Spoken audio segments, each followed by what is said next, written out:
What we're not going to enjoy is Bill Maher talking to Joe Rogan. Apparently, he believes that the Democrats are going to get their asses kicked in November. He was one of the most recent guests on the Joe Rogan Experience. The Joe Rogan Apparently. Experience. Well, I think that's because we are both seen as people who are sort of like commonsensical. And that is what there is.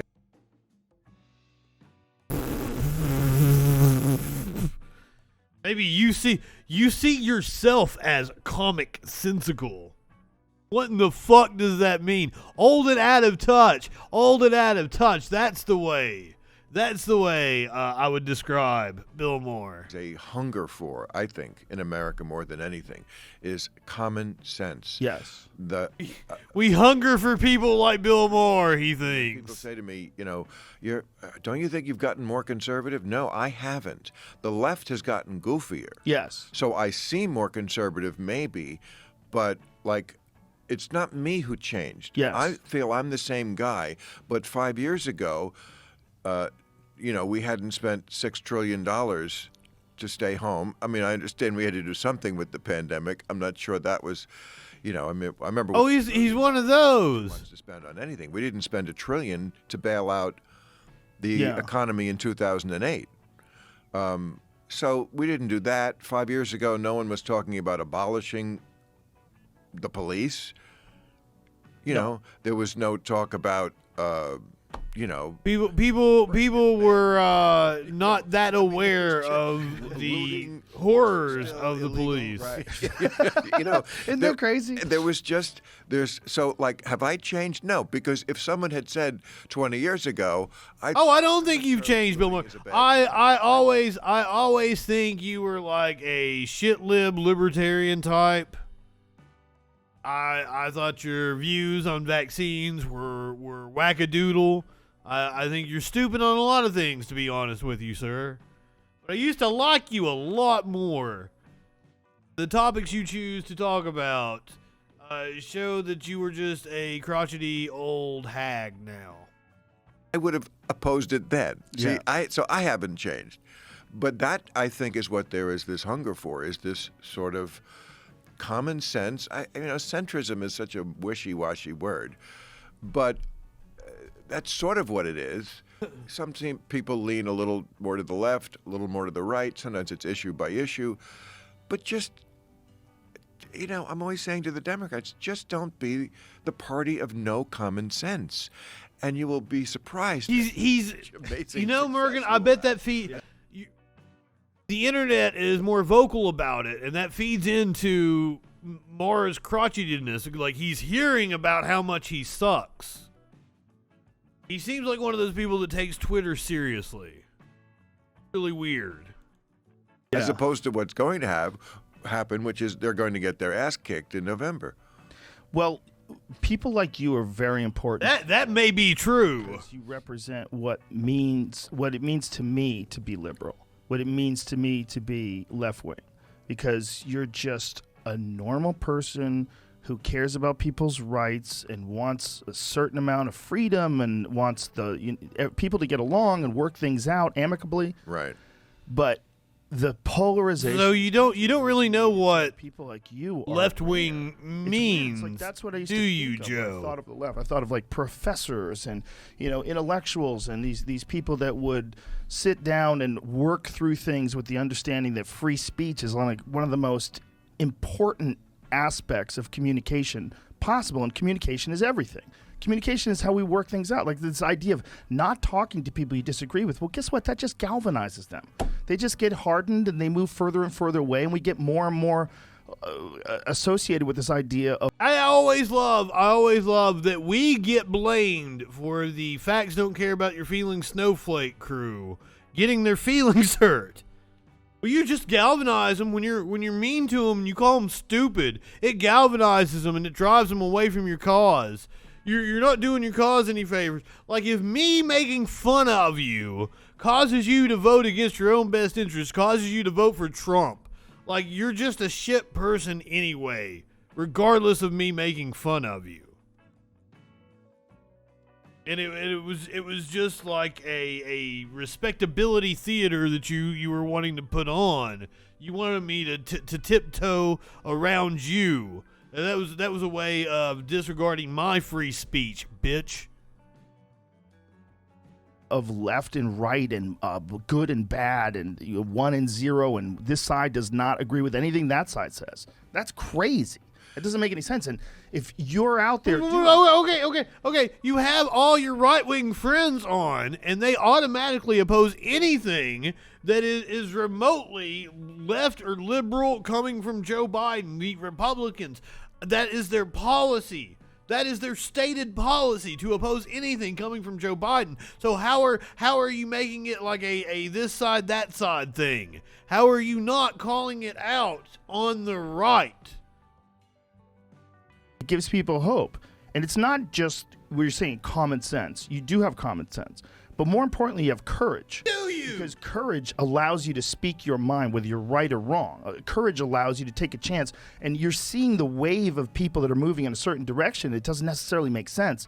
And you're like, hey, what the fuck is going on?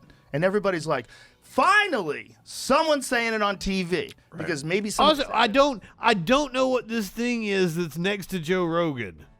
Like it looks like a meat thermometer. Is there a turkey roasting under Joe's microphone? What is that? I'm dumbfounded here. At a cocktail party, maybe someone said it at a barbecue, but they're not fucking saying it on HBO until you say it on HBO. Well, thank you. I appreciate that. I mean, it means a lot. I always say, there's levels of courage. What? Yeah. I mean, I will. Also, what's this thing sticking out from behind Bill Maher? It kind of looks like a skateboard. Which, given the way he's dressed, like the Steve Buscemi meme, like you've got the skateboard. He's like, hello, fellow kids. That's what Bill Maher is reminding me of right now. I wish you could feel embarrassment, sir. I will take that compliment, as long as I can also say, but there's like Marines level. Yeah, you're not a Navy SEAL. Absolutely. No, exactly. You're not even a woman about to give birth. I'm in the D League. Yes. In the D League, I have a lot of courage, but I'm not playing in the upper. Yeah. Bill Maher's a D League celebrity. I'll give him that. And people know that, and that's why your show works. And that's also what? Who am I to talk though? He's a hell of a lot more famous than I am. Way back on Politically Incorrect, almost 30 years ago. People said, this show will never work because a TV host can never reveal his politics. I mean, Johnny Carson never did. Leno didn't. David Letterman. They never said, I'm voting for this guy. Whereas, I mean, you obviously know who all the late night hosts are for now. Right. I mean, it's a completely one-sided thing. They have to pander to the liberal. Well, honey, I would assume anyone with half a fucking functioning brain wouldn't vote Republican. Whether it be George W. Bush or Donald Trump, like Mitt Romney, what fucking Republican would anyone even fucking vote for? Like, that is how, like, nuts the Republican Party is gone. Maybe once upon a time, back in 2000, somebody might have voted for a John McCain. After the disaster that was George W. Bush, like, I can't believe the Republicans are still a party after the multi-disaster presidencies that they have helmed while I've been an adult. Going back to Reagan. Audience which just watches them. It's so reverse of when I started. It's bonkers. When you couldn't be political, and now this is bonkers. You couldn't survive apparently in late night television unless you are political, unless the audience knows exactly that you're. And I would put Saturday Night Live in this too. Ladies and gentlemen, Pepe has arrived. Took them to task. He said it doesn't seem like a show that's about comedy anymore, so much as it is about declaring some woke. Because Elon Musk knows so fucking much about comedy. Have you seen that motherfucker? He is a fucking board. A literal piece of stiff wood. And I thought the cast and crew did the best that they could when he was on with them. Bootlickers love Elon. Exactly. Fuck Elon. Elon Musk, and this is not my line. This is somebody else's line. I don't remember where I stole it from to give it proper credit. But Elon Musk is a dumb guy's idea of what a smart guy is. And that's absolutely true. Absolutely true. Anyway, continue, Mr. Moore. Woke doctrine. Yeah. And, having the people who go to those shows and are in there, I guess, where they film them and stuff. My audience was too doctrinated for a while. We have a much better audience now because we kind of got rid of the groaners, the people for whom I was always too political. Whoa. He is bragging about driving me away from his audience. Literally. I've said it so many times on this show. Hell, I've even patterned my career after Bill Maher. He is bragging about driving me away from his audience. I watched sporadically when it was politically incorrect and I was like a teenager. I was on board from the time he went to HBO on. I watched him up until right after Trump got elected. He has the same fucking jokes. His routine has not changed in 25 fucking years. You go back, watch his shit from the 80s, it's the same jokes. He recycles the jokes and just puts a different comedian or a different politician, updates the joke with a current politician. That's all Bill Maher does, and you get tired of it. He has nothing to offer me now. But apparently, the dude that's talking about like diversity of thought being good is glad that he drove off the groaners from his audience. Incorrect, and I was like, I've been doing this forever. The names of the shows, politically incorrect, real time, and you still come to this show and groan when I say something too real? What fucking show did you think you were coming to? Because they do film The Price is Right. You're not saying anything real, sir.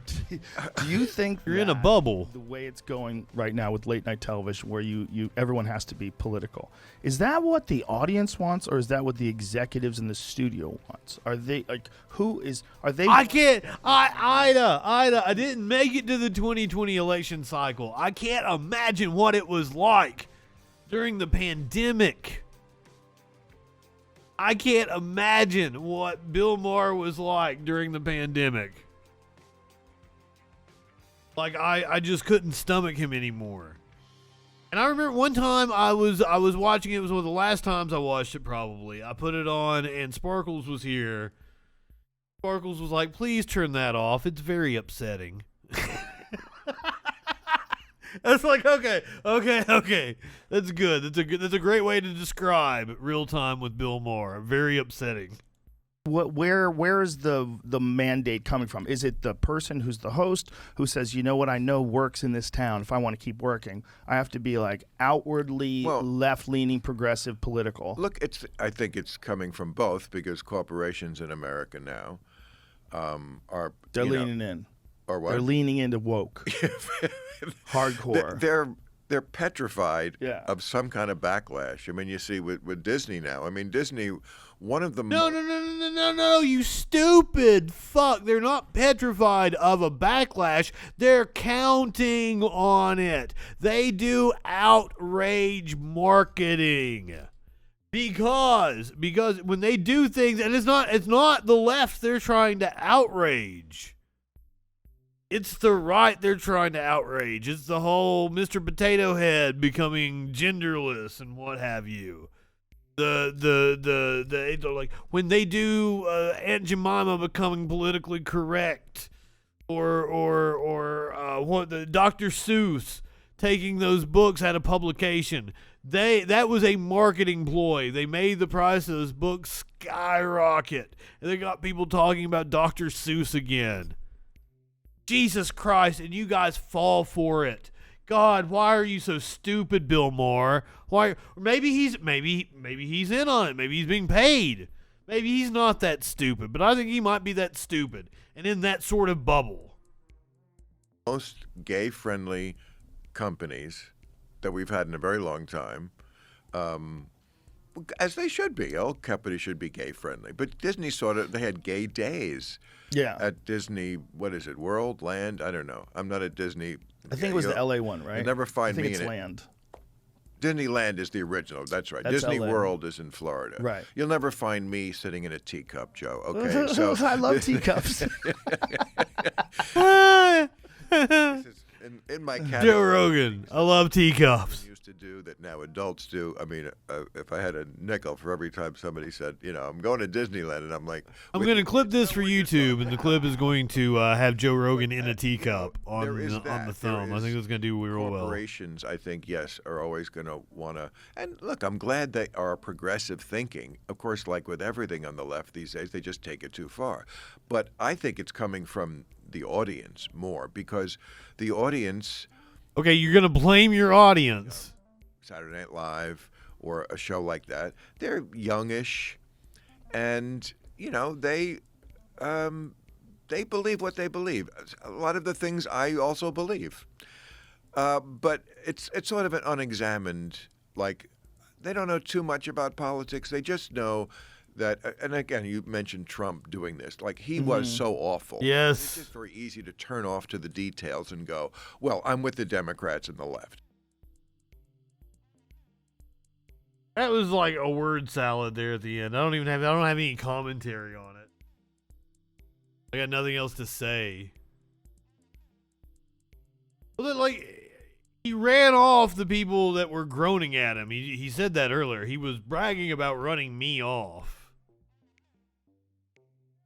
But he was blaming, and that's the thing I hate about comedians that are like, oh, you don't laugh at my jokes, you're too PC. Maybe you're just not fucking funny. Maybe that joke is tired. It's your job to make the audience laugh. Like, it sucks that Jerry Seinfeld got to a point that he feels he's entitled. He's entitled to your laughter.